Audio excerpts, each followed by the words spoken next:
Hello students, how are you? Students, yesterday I explained 6 part of the lesson. Now today I am going to explain 7 part of it. Now listen. I checked and rechecked my calculations. Students, the narrator is saying that he checked and rechecked his calculation. He was checking his calculations and rechecking his calculations because he wanted to know the time of reaching Isle Amsterdam. We had lost our main compass and I was using a spare which had not been corrected for magnetic variation. Narrator is saying that they had lost their main compass. Student, compass is an instrument which is useful for finding the directions like east, west, north and south.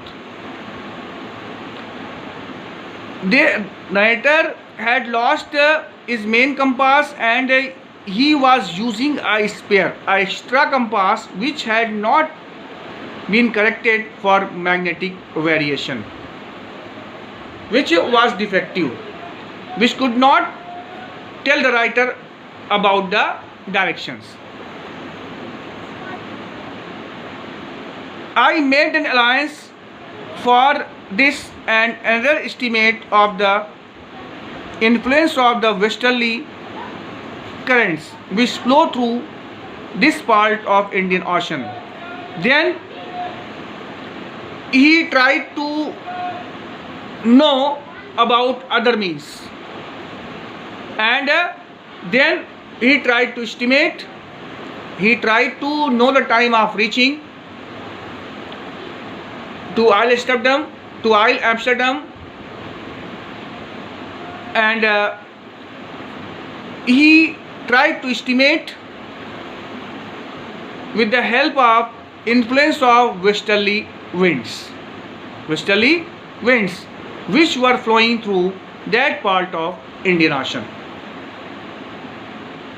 About 2 p.m. I went on the deck and asked Larry to steer a course of 185 degrees.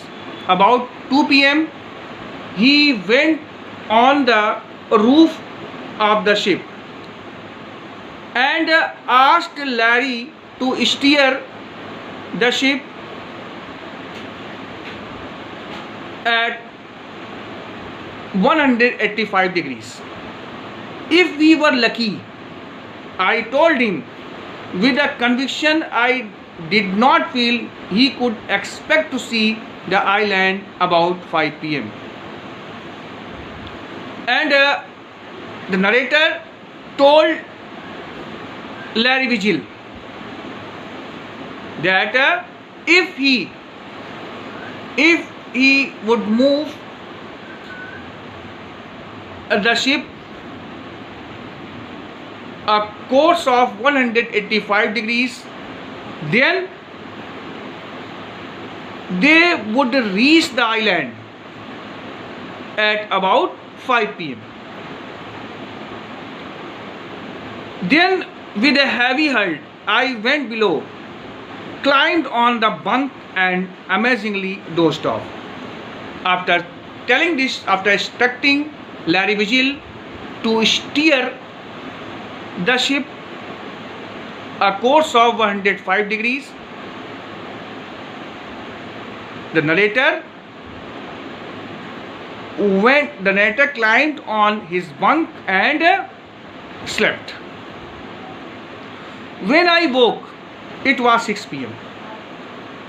Narrator is saying when he woke up, it was 6 p.m. He woke up at 6 p.m. and he told Larry Vigil that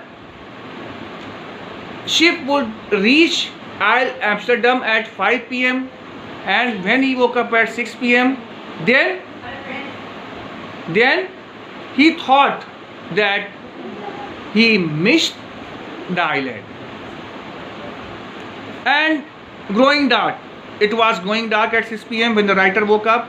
I knew we must have missed the island, and with the sail we had left, we could not hope to beat back into the westerly winds. The writer thought that the island was missed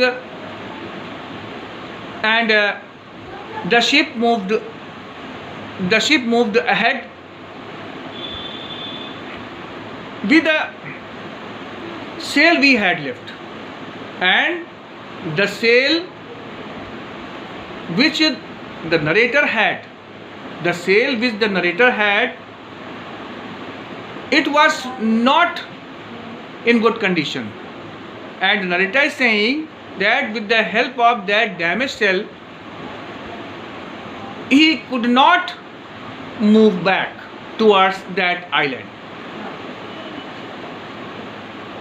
At that moment, a tousled head appeared by my bunk.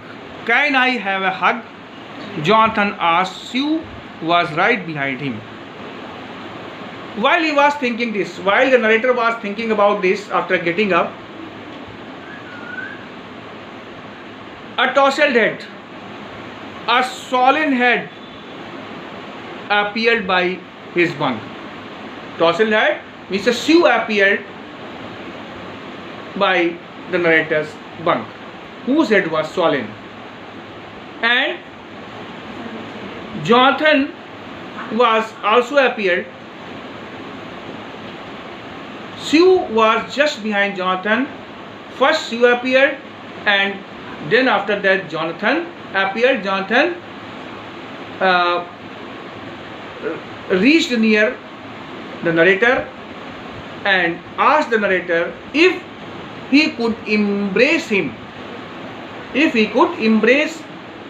his arms. Why am I getting a hug now? I asked. Then the writer asked Jonathan, why am I getting a hug now? Why was he getting an embrace now? Because you are the best daddy in the world and the best captain, my son replied. At this, Jonathan answered that he wanted to embrace his daddy in his arm because his daddy was the best daddy in the world and the best captain in the world. Not today, John, I am afraid. At this, the narrator told his son John, not today. You cannot say that I am a best daddy. Narrator told his son John that he could not say those words that day. That narrator was the best daddy and the best captain in the world. Why you must be, said Sue in a matter of fact. Wise, you found the island. At this, Sue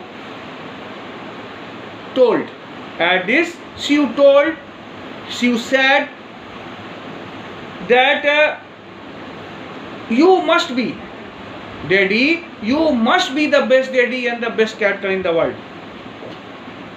You know, you found the island.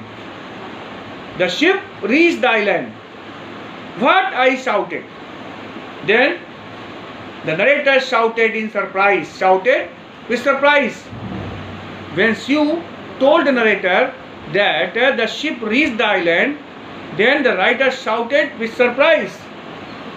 It is out there in front of us, the chorused, as big as battleship. And they said collectively that the island was just in front of them and it was as big as a battleship. It was being appeared as big as a battleship. I rushed on deck and gazed with relief at the stark route line of the Isle Amsterdam. After that, after making himself sure, the narrator climbed the roof of the ship and looked with relief that Isle Amsterdam was just in front of him. It was only a bleak piece of volcanic rock, and Isle Amsterdam was the barren piece of land made of volcanic rock, formed by volcanic rock, with little vegetation.